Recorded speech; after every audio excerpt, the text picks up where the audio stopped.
Assalamualaikum warahmatullahi wabarakatuh. Innal hamdalillah nahmaduhu wa nasta'inuhu wa nastaghfiruh wa na'udzu billahi min syururi anfusina wa min sayyiati a'malina. May yahdihillahu fala mudilla lahu wa may yudlilhu fala hadiyalah.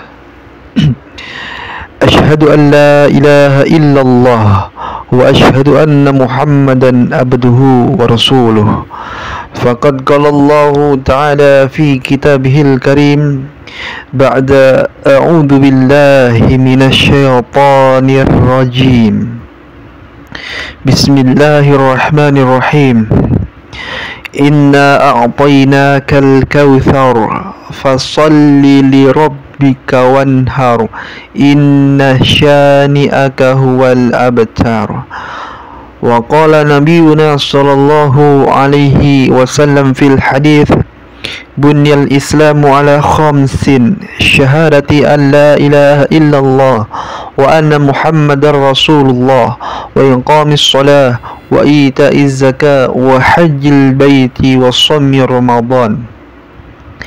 Alhamdulillah, hadirin yang dimuliakan Allah Subhanahu wa ta'ala, bersyukur kita kepada Allah Subhanahu wa ta'ala yang mana masih diberikan kesempatan untuk daripada bernafas, yang mana Allah Subhanahu wa ta'ala masih memberikan kepada kita banyak kenikmatan-kenikmatan.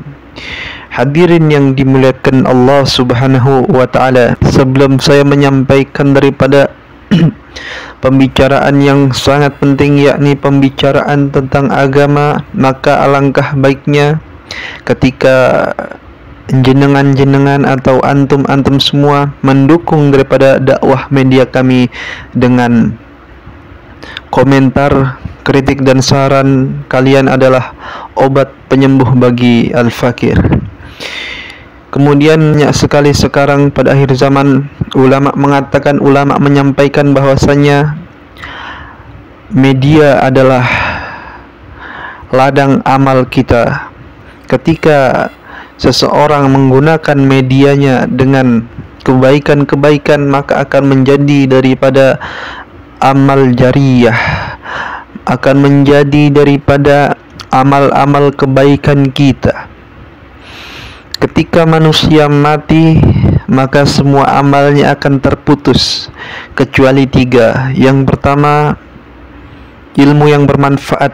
Ketika kita mengajarkan kepada orang ilmu agama dan orang itu mengamalkannya, dan ketika kita meninggal dunia orang itu mengamalkan dan menyampaikannya, maka akan mengalir dan terus mengalir sampai hari kiamat. Yang kedua yakni pahala jariyah. Ketika kita menyumbang atau bersedekah untuk pembangunan pondok pesantren, pembangunan masjid atau pembangunan daripada yang bermanfaat untuk umat muslim, maka semuanya akan menjadi daripada jariyah kita. Kemudian hadirin yang terakhir daripada anak soleh-solehah. Jadi hadirin yang dimuliakan Allah Subhanahu wa ta'ala, Baginda Nabi Muhammad sallallahu alaihi wasallam telah bersabda, bunyal islamu ala khamsin syahadati an la ilaha illallah wa anna muhammadar rasulullah wa iqamis shalah wa ita'iz zakah wa hajjil bait wa shaumi ramadan. Sesungguhnya bangunan Islam ini terdiri daripada 5 tiang. Yang pertama syahadat, yakni asyhadu an la ilaha illallah wa asyhadu anna muhammadar rasulullah, bahwasanya bagaimana kita bersaksi kepada Allah Subhanahu wa ta'ala dengan lisan maupun mengucapkannya dengan lisan, dan meyakini dalam hati kita bahwasanya tidak ada yang berhak disembah kecuali Allah Subhanahu wa ta'ala. Kemudian hadirin yang dimuliakan Allah, wa anna Muhammad Rasulullah, dan bersaksi bahwasanya Nabi Muhammad adalah utusan Allah Subhanahu wa ta'ala. Jadi hadirin yang dimuliakan Allah Subhanahu wa taala, beliau adalah suri tauladan bagi seluruh makhluk. Beliau adalah yang mempunyai daripada akhlakul azimah, akhlak yang sangat tinggi, akhlak yang sangat agung. Kenapa dikatakan akhlakul azimah? Karena ketika seseorang menyakiti daripada beliau, menzalimi daripada beliau, akan tetapi beliau membalasnya dengan kebaikan-kebaikan. Dalam mengikuti daripada sunnah baginda Nabi Muhammad sallallahu alaihi wasallam, maka kita harus mengikuti daripada langkah-langkah beliau sebagaimana para sahabat radhiyallahu anhum. Sahabat adalah orang sejaman dengan beliau, melihat beliau dan beriman kepada beliau. Jadi hadirin yang dimuliakan Allah, kemudian yang paling terpenting adalah kita menjalani ibadah 24 jam mengikuti daripada sunnah baginda Nabi Muhammad sallallahu alaihi wasallam. Karena ibadah ini bukan cuman salat, ibadah bukan cuman daripada puasa, sedekah atau yang lainnya, bukan cuman haji, saum, tapi ketika 24 jam kita, tidurnya kita, masuk kamar mandinya kita, makannya kita, berhubungan antara suami istri dengan yang diajarkan oleh baginda Nabi Muhammad sallallahu alaihi wasallam, maka dinilai sebagai ibadah. Jadi hadirin yang dimuliakan Allah, kita meyakini bahwasannya perkataan baginda Nabi Muhammad sallallahu alaihi wasallam ini adalah benar. Bahwasannya yang dulu hadis-hadis beliau adalah benar, perkataan beliau adalah benar, adalah hak. Maka dikatakan perkataan baginda Nabi Muhammad sallallahu alaihi wasallam tidak pernah meleset. Perkataan baginda Nabi Muhammad sallallahu alaihi wasallam adalah hak, adalah benar. Lebih benar daripada besok keluar matahari dari timur, besok bisa saja keluar matahari dari barat. Jadi ketika seorang sahabat apabila dikatakan oleh Nabi Muhammad SAW melihat seekor unta itu kakinya ada 4, baginda Nabi Muhammad SAW katakan 3, maka sahabat percaya saja bahasanya kakinya ada 3. Ketika Rasulullah SAW melewati daripada pohon, yang mana pohon itu ada tangkainya sehingga beliau menundukkan daripada kepalanya.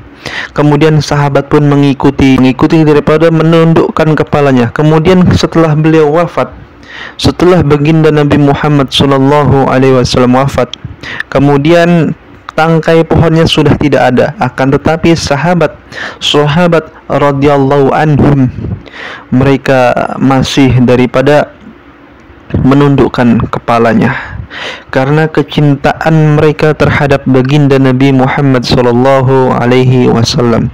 Kemudian zaman Nabi Yusuf, seorang perempuan kerajaan melihat daripada tampannya Nabi Yusuf, tangannya teriris tidak terasa. Akan tetapi seorang sahabat Rasulullah sallallahu alaihi wasallam melihat daripada tampannya baginda Nabi Muhammad sallallahu alaihi wasallam yang sebagaimana matahari, wibawanya sangat masya Allah. Maka sahabat ini lehernya teriris, tangannya teriris, bahkan nyawanya pun hilang, maka tidak terasa. Jadi hadirin yang dimuliakan Allah, sungguh mulianya Nabi kita Muhammad sallallahu alaihi wasallam. Maka beliau adalah suri tauladan bagi umatnya. Kemudian yang kedua yakni wa iqamis shalah, mendirikan daripada salat. Salat adalah tiang agama. Salat adalah tiang agama. As-salatu imaduddin. Salat adalah tiang agama. As-salatu mi'rajul mu'minin. Salat adalah mi'rajnya orang beriman. As-salatu miftahul jannah. Salat adalah kunci daripada kunci surga.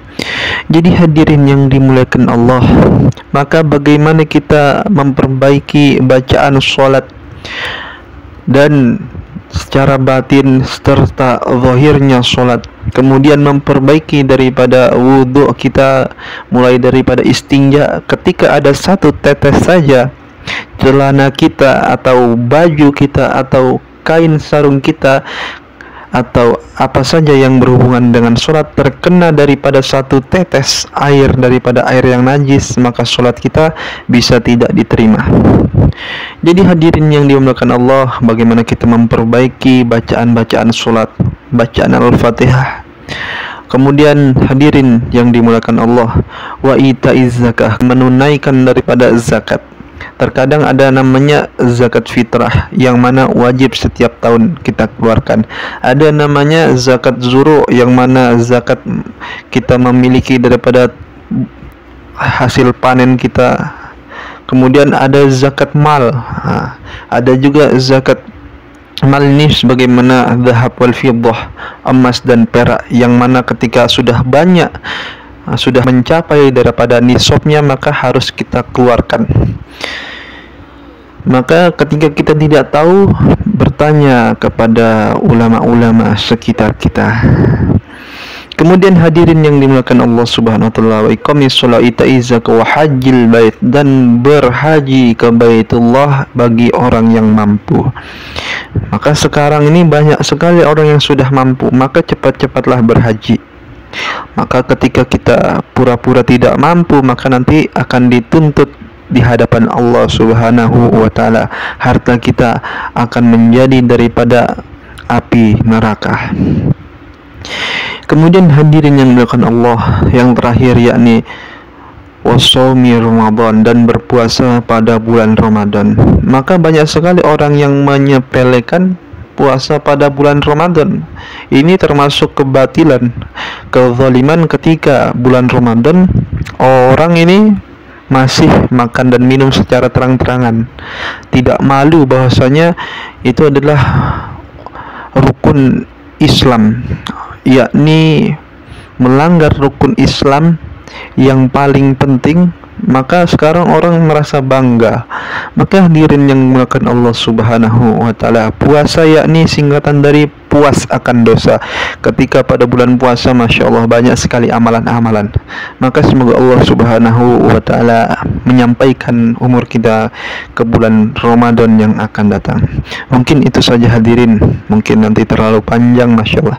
Dan jangan lupa sebenarnya ini juga sudah larut malam, menyempatkan agar istiqomah dalam menyampaikan daripada yang saya tahu.